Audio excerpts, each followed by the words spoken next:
ಇವಾಗ ಮೊದಲಿಗಿಂತ full change ಆಗಿದೆ. ನಾನು ಈ ಥರ ಎಲ್ಲ ಚೇಂಜ್ ಮಾಡಿದ್ಮೇಲೆ ಇವಾಗ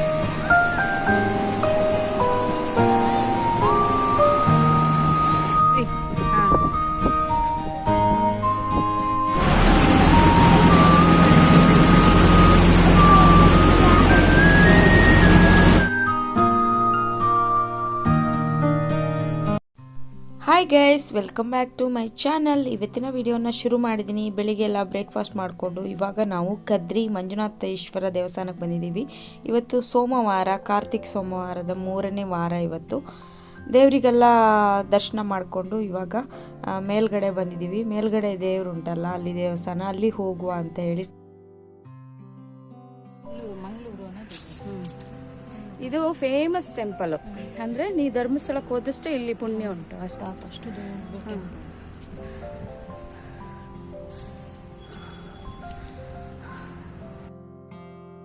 ಮೇಲ್ಗಡೆ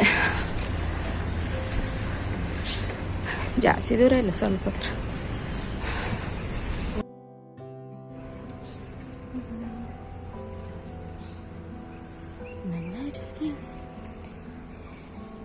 ವಿಘ್ನೇಶ್ ಇದ್ದಿದ್ರೆ ಒಳ್ಳೆ ಆಗ್ತಿತ್ತು. ನಂಗಾದ್ರೆ ಹೆದರಿಕೆ ಆಗ್ತಿತ್ತು, ಅವಳಿಗೆ ಹೆದರಿಕೆ ಆಗ್ತಾ ಇಲ್ಲ. ಮಕ್ಕಳಿಗೆ ಒಲೆ ಜಾಸ್ತಿ. ಅದೇ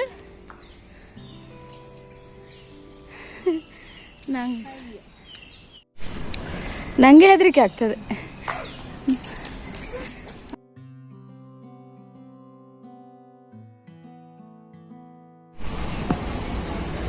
ಸುಸ್ತಾಯ್ತಾ?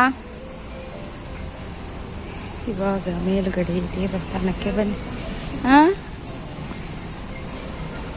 ಇದು ಕದ್ರಿ ದೇವಸ್ಥಾನದ ಮೇಲಿರುವ ಕಾಲಭೈರವೇಶ್ವರ ದೇವಸ್ಥಾನ. ಇದು ತುಂಬ ಚೆನ್ನಾಗಿದೆ ಮತ್ತು ತುಂಬ ಪೀಸ್ಫುಲ್ ಆಗಿದೆ. ಮೆಡಿಟೇಷನ್ ಮಾಡೋರಿಗೆ ಒಂದು ಬೆಸ್ಟ್ ಪ್ಲೇಸ್ ಇದು. ಮತ್ತು ಇಲ್ಲಿ ನೀವು ದೇವರಿಗೆ ನೀವೇ ಪೂಜೆ ಮಾಡ್ಬೋದು, ಈಶ್ವರನಿಗೆ. ಅದೊಂದು ತುಂಬ ಖುಷಿಯಾಗುತ್ತೆ. ಇಲ್ಲಿ ನೋಡಿ, ಮೇಲ್ಗಡೆ ಬಿಲ್ವಪತ್ರೆ ಮರ ಕೂಡ ಇದೆ.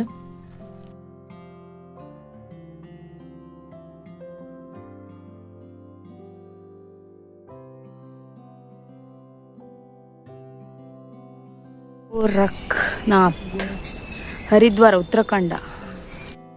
ಹೋಗೋಣ ಇವಾಗ. ಊಟ ಎಲ್ಲ ಮಾಡಿ ಹೋಗು. ಸುಸ್ತಾಯ್ತಾ? ಸುಸ್ತಿಗಿಂತ ಇಲ್ಲಿ ಶೆಕೆಗೆ ಅರ್ಧ ಸುಸ್ತಾಗಿ ಹೋಗುತ್ತೆ. ಮನೇಲಿ ಕೆಲಸನಾದ್ರೂ ಮಾಡ್ಬೋದು, ಈ ಶೆಕೆಯಲ್ಲಿ ಅರ್ಧ ಸುಸ್ತಾಗೋಗುತ್ತೆ. ನಾನು ಟ್ರೈಪಾಡ್ ಇದ್ರೆ ಒಳ್ಳೆ ಆಗ್ತದೆ. ಇದು ಕೈಲಿ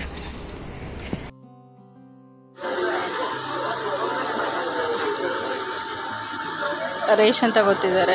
ಶಾಪಿಂಗ್ ಮಾಲಿಗೆ ಬಂದಿದ್ದೇವೆ, ರಿಲಯನ್ಸ್ ಶಾಪಿಂಗ್ ಮಾಲಿಗೆ. ಹೆಂಗೆ ಬಾಚಿ ಬಾಚಿ ತುಂಬ್ತಿದ್ದಾರೆ ನೋಡಿ.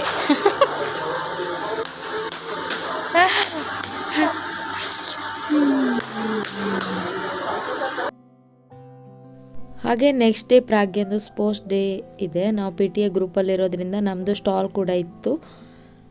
ಹಾಗೆ ನಾವು ಸ್ವಲ್ಪ ಒಂದು 3 o'clock ತನಕ ಇದ್ದು ಇವಾಗ ನಾವು ಇದು ತಣ್ಣೀರು ಬಾವಿ ಬೀಚಿಗೆ ಹೋಗ್ತಾ ಇದ್ದೀವಿ. ಈ ಕಡೆ ಬೋಟಿ ಮೂಲಕ ಹೋಗಿ ಆ ಕಡೆ ಬೀಚಿಗೆ ಹೋಗ್ತಾ ಇದ್ದೀವಿ.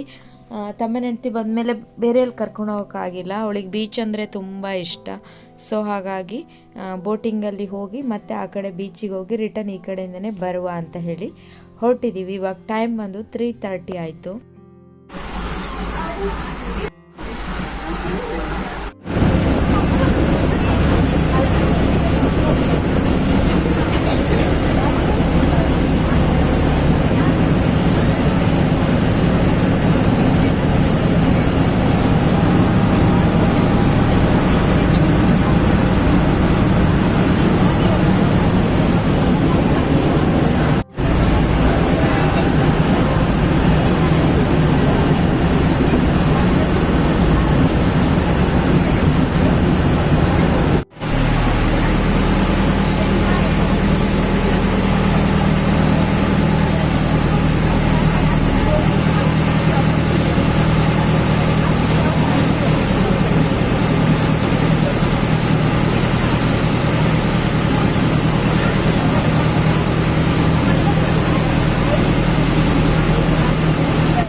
ಹಿಡ್ಕೊ ಹಾಕೋ.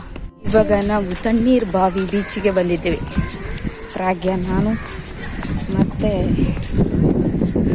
ಎಲ್ಲಿ ಹಾಯ್ ಮಾಡು. ಹಾಯ್ ಪ್ರಾಗ್ಯ, ಕೈ ಬಿಟ್ಟು ಹೋಗ್ಬಾರ್ದು. ಹಾ,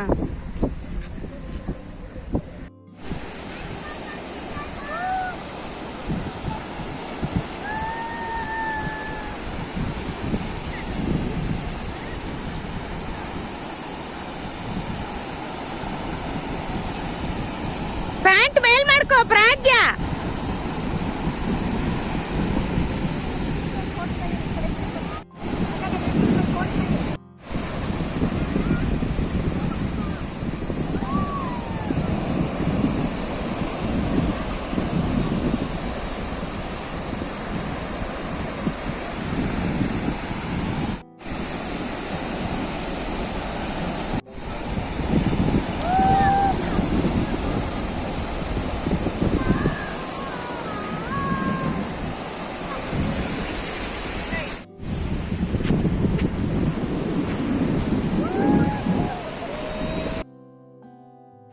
ನಾನು ಶೂ ಹಾಕೋ ಬಂದಿದ್ದೀನಿ, ಅದಕ್ಕೆ ಬರಲ್ಲ. ಬೇಡ, ನಂಗೇನು ಅಷ್ಟು ಕ್ರೇಜ್ ಇಲ್ಲ. ನಾನು ಹೋಗುದಿಲ್ಲ, ನೀರಿಗೆ ಇಳಿದಿಲ್ಲ, ಶೂ ಹಾಕೋ ಬಂದಿದ್ದೀನಿ. ಸ್ಪೋರ್ಟ್ಸ್ ಡೇ ಎಲ್ಲ ಮುಗಿಸಿ ಇವಾಗ ನಾವು ಬೀಚಿಗೆ ಬಂದಿದ್ದು. ಅವರಿಬ್ಬರು ನೀರೆಲ್ಲ ಆಟ ಆಡ್ತಿದ್ದಾರೆ, ನಾನು ಆಟ ಆಡ್ತಿದ್ದೀನಿ. ಸೀದಾ ಮನೆಗೆ ಹೋಗೋದು. ನಾಳೆ ಚಿಲ್ಡ್ರನ್ಸ್ ಡೇ ಕೂಡ ಉಂಟು, ಮಾರ್ನಿಂಗ್ಗೆ ಹೋಗಬೇಕು. ಹಾಗೆ ತಮ್ಮ ನೆಂಟು ನಾಳೆ ಮನೆಗೆ ಹೋಗ್ತಾಳೆ, ಅದಕ್ಕೆ ಇವಾಗ ಇಲ್ಲಿ ಬಂದು ಒಂದು ಬೀಚ್ ಎಲ್ಲ ನೋಡ್ಕೊಂಡು ಹೋಗುವ ಅಂತ.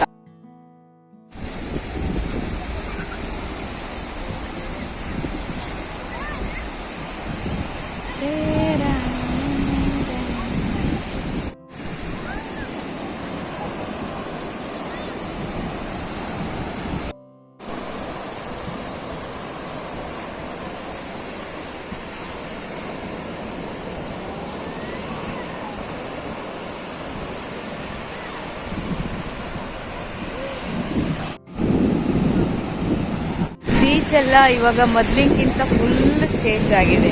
ನಾನು ಈ ಥರ ಎಲ್ಲ ಚೇಂಜ್ ಮಾಡಿದ ಮೇಲೆ ಇವಾಗ ಫಸ್ಟ್ ಟೈಮ್ ಬರೋದು. ಇವಾಗ ಟಿಕೆಟ್ ಎಲ್ಲ ಕೊಟ್ಟು ಬರಬೇಕು, ಒಂಥರ ಟಿಕೆಟ್ ಅಂತ ಇರಲಿಲ್ಲ.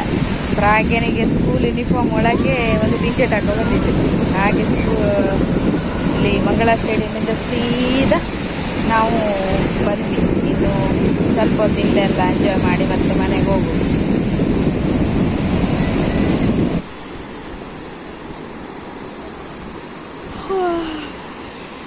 ಪ್ರಾಗ್ಯನಷ್ಟು ಖತರ್ನಾಕ್ ಯಾರಿಲ್ಲ ಅಂತ ಮಾಡಾಕಿದ್ದೀನಿ. ಭಾರಿ ಜೋರಿದ್ದಾಳೆ ಅವಳು. ಬರೀ ಕುಣಿಯೋದು ಒಂದು ಬಿಟ್ರೆ ತಲೆಲೇ ಸಗಣಿ ತುಂಬ್ಕೊಂಡಿದ್ದೆ. ಪ್ರಾಗ್ಯ ನಿಂತ್ಕೊಳ ಹೋಗ, ಅದೆಂತ ಬೇಡ. ಹಾ, ಮತ್ತೆ ಮುಟ್ಬೇಡ, ಮತ್ತೆ ಕೈಯಲ್ಲಿ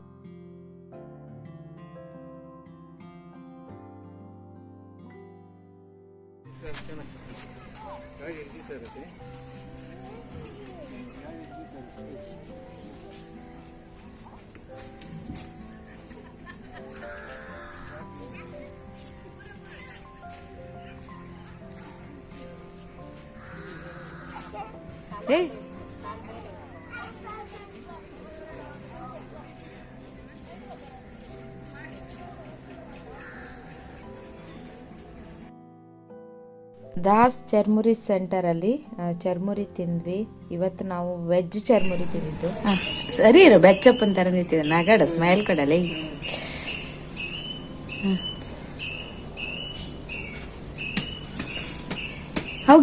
ಪ್ರಾಗ್ಯ ಸ್ಕೂಲ್ ಬಸ್ಸಲ್ಲೇ ಹೊರಟಿದ್ಲು. ಇವತ್ತೆಲ್ಲರೂ ಸ್ಯಾರಿ ಉಡೋದು, ಸ್ವಲ್ಪ ಒಂದೇ ಕಲರ್ ಉಡೋದಂತ ಪ್ಲ್ಯಾನ್ ಆಗಿತ್ತು. ಸೊ ಹಾಗಾಗಿ ನಾನು ಈ ಸ್ಯಾರಿಯನ್ನು ಉಟ್ಟಿದ್ದೀನಿ ಸಿಂಪಲ್ ಆಗಿ. ಹಾಗೆ ನಾನು ಬರುವಾಗ ಒಂದು 9:30 ಮೇಲೆ ಆಗಿತ್ತು. ನಾನು ಸ್ವಲ್ಪ ಲೇಟೇ ಆಗಿತ್ತು. ಏನು ಪ್ರೋಗ್ರಾಮ್ ಏನು ಶುರು ಆಗಿಲ್ಲ, ನಾನು ಬಂದಿದ್ದು ಕರೆಕ್ಟ್ ಆಯಿತು. ಇವಾಗ ಟೀಚರ್ಸ್ದೆಲ್ಲ ಡ್ಯಾನ್ಸ್ ಆಗ್ತಾ ಉಂಟು. ಚಿಲ್ಡ್ರನ್ಸ್ ಡೇಗೆ ಟೀಚರು ಮಕ್ಕಳನ್ನು ಏನು ಮಾಡೋದು, ಡ್ಯಾನ್ಸ್ ಎಲ್ಲ ಮಾಡಿ ಮಕ್ಕಳನ್ನ ಎಂಟರ್ಟೈನ್ ಮಾಡೋದು. ಹಾಗೆ PTA ಗ್ರೂಪಿಂದನೂ ಡ್ಯಾನ್ಸ್ ಇತ್ತು.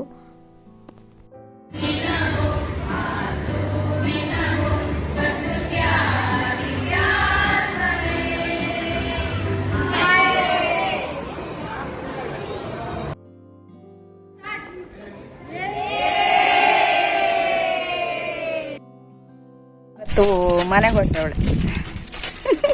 ಬೇಜಾರಾಯ್ತು ಪ್ರಾಗಿಗೆ?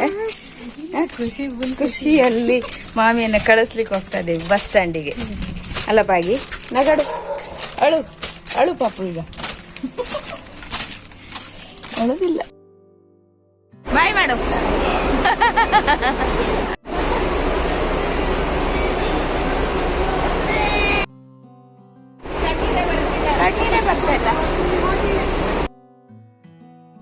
ಪ್ರಾಗ್ಯನಿಗೆ ಮ್ಯಾಕ್ಸಲ್ಲಿ ಹೊಸತೊಂದು ಶೂ ತೊಗೊಂಡಿದ್ದೆ. ಅದು ಹಾಕುವಾಗ ಅದು ಕಟ್ಟಾಗಿದೆ.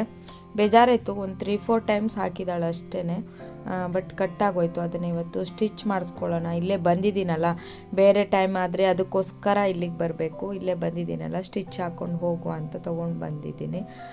ಅವ್ರ ಹತ್ರ ಹೇಳಿದೆ ವೈಟ್ ದಾರದಲ್ಲೇ ಸ್ಟಿಚ್ ಹಾಕ್ಕೊಡಿ, ಇಲ್ಲ ಬ್ಲ್ಯಾಕ್ ಹಾಕಿದರೆ ಎದ್ದು ಕಾಣ್ತದದು. ನೋಡಬೇಕು ಇದು ಎಷ್ಟು ದಿವಸ ಬರ್ತದೆ ಅಂತ. ಆದರೂ ನನಗೆ ಬೇಜಾರಾಯಿತು, ಹೊಸ ಶೂ ಅಲ್ಲ, ಬೇಗ ಹಾಳಾಯಿತು ಅಂತ. ತಮ್ಮನ ಹೆಂಡತಿಯನ್ನು ಬಿಟ್ಟು ಆಮೇಲೆ ಪ್ರಾಗ್ಯನ ಚಪ್ಪಲಿಗೆ ಒಂದು ಸ್ಟಿಚ್ ಹಾಕೋಕಿತ್ತು. ಹೊಸ ಚಪ್ಪಲಿ ಹಾಕಬೇಕಾದ್ರೆ ಅದು ಅಲ್ಲೇ ಕಟ್ಟಾಗೋಗಿದೆ. ಸೊ ಅದಕ್ಕೊಂದು ಸ್ಟಿಚ್ ಹಾಕ್ಕೊಂಡು ಇವಾಗ ಮನೆಗೆ ಹೋಗ್ತಾ ಇದ್ದೆ ರಿಟರ್ನು. ಪ್ರಾಗ್ಯಲ್ಲಿ ನೋಡಿ ಬಿಸಿಲಿದೆ ಅಂತ ನಾ ಕೊಡೆ ತಗೋ. ಆ ಕಡೆ ಬಿಸಿಲು ಇಲ್ಲ, ಈ ಕಡೆ ಒಂಥರ ಬಿಸಿಲು ಇಲ್ಲ ಅಂತ ಹೇಳಿ. ಇವತ್ತು ನಮಗೊಬ್ಬರು ಯೂಟ್ಯೂಬರ್ ಸಿಕ್ಕಿದ್ರು. ಯಾರು ಗೊತ್ತಾ? ಲಕ್ಷ್ಮೀ ಬೃಂದಾವನ್ ಅಂತ ಯೂಟ್ಯೂಬ್ ಚಾನಲ್ ಇದೆಯಲ್ಲ, ಅವರು ನಮಗೆ ಸಿಕ್ಕಿದ್ರು. ಅವರು ನಮ್ಮನ್ನು ನೋಡ್ತಾ ಇದ್ರು, ನಾವು ಅವ್ರನ್ನ ನೋಡ್ತಾ ಇದ್ವಿ. ಆಮೇಲೆ ಅವರಿಗೂ ಅಂದರೆ ನಮ್ಮ ಪ್ರಿಯ ಸಿಸ್ಟರ್ ವೀಡಿಯೋದಲ್ಲಿ ನೋಡಿದ್ರಲ್ಲ, ಸೊ ಹಾಗಾಗಿ ಅವರಿಗೂ ಪರಿಚಯ ಇತ್ತು. ಹಾಗೆ ಮಾತಾಡ್ಸ್ಕೊಂಡು ಬಂದ್ವಿ. ವಿಡಿಯೋ ಏನು ಮಾಡಲಿಲ್ಲ, ನನಗೊಂಥರ ನಾಚಿಕೆ ಆಯಿತು ವಿಡಿಯೋ ಮಾಡಲಿಕ್ಕೆ, ಫಸ್ಟ್ ಟೈಮ್ ಅಲ್ವಾ. ಸೊ ಹಾಗಾಗಿ ಅವರನ್ನು ಮಾತಾಡ್ಸ್ಕೊಂಡು ಬಂದ್ವಿ. ಆದರೆ ವಿಡಿಯೋ ಅಂತ ಮಾಡಲಿಕ್ಕೆ ಹೋಗಲಿಲ್ಲ ನಾನು, ಯಾಕಂದರೆ ನನಗೆ ಫಸ್ಟ್ ಟೈಮ್ ನೋಡಿದ್ದಲ್ಲ, ಒಂಥರ ಏನೋ ಏನು ಅನ್ಕೊತಾರೋ ಅಥವಾ ನನಗೆ ಒಂಥರ ನಾಚಿಕೆ ಆದಾಗಾಯಿತು. ಅದಕ್ಕೆ ಮಾತಾಡಿಸ್ಕೊಂಡು ಹಾಗೆ ಬಂದ್ವಿ. ಅವ್ರು ಫಿಲಮ್ ನೋಡೋಕೆ ಬಂದಿದ್ರಂತೆ. ಹಾಗೆ ಇವಾಗ ಮನೆಗೆ ಹೋಗಿ ಬಟ್ಟೆ ಎಲ್ಲ ವಾಶ್ ಮಾಡಲಿಕ್ಕೆ ಉಂಟು. ಮತ್ತು ಸುಸ್ತಾಗಿದೆ ಫುಲ್ಲು, ನಿನ್ನೆಯಿಂದ ಪೊರ್ಸೋತಿಲ್ಲ. ಹಾಗೆ ಇವಾಗ ಸೀದಾ ಮನೆಗೆ ಹೋಗೋದು. ಈ ಕಡೆಯಿಂದ ಹೋಗುವ. ಪ್ರಾಗ್ಯ ಅಲ್ಲಿ ಹುಲ್ಲೆಲ್ಲ ಹಾಕಿದ್ದಾರೆ, ಶೂ ಎಲ್ಲ ಒದ್ದೆ ಆಗ್ತದೆ. ಈ ಪ್ರಾಗ್ಯ ಬರೀ ಬೇಡ್ದಿರೋದೇ ಮೇಡಮ್ ನೋಡಿ, ಬರಲೇ ಇಲ್ಲ.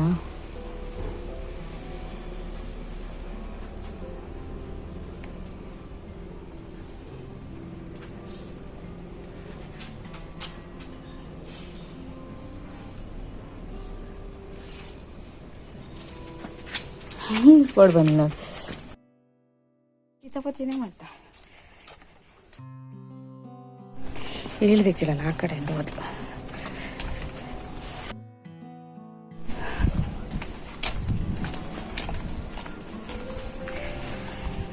ಇವಾಗ ಸೀದಾ ಮನೆಗೆ ಹೋಗೋದು, ಬಟ್ಟೆ ವಾಶ್ ಮಾಡ್ಕೊಂಡು.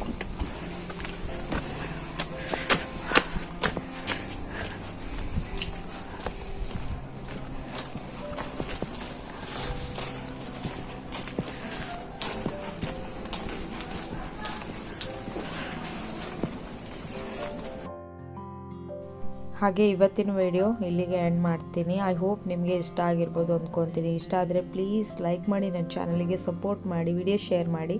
ನೆಕ್ಸ್ಟ್ ಒಂದು ಒಳ್ಳೆ ವ್ಲಾಗಲ್ಲಿ ಸಿಗ್ತೀನಿ. ಅಲ್ಲಿವರೆಗೂ ಟೇಕ್ ಕೇರ್, ಬಾಯ್ ಬಾಯ್.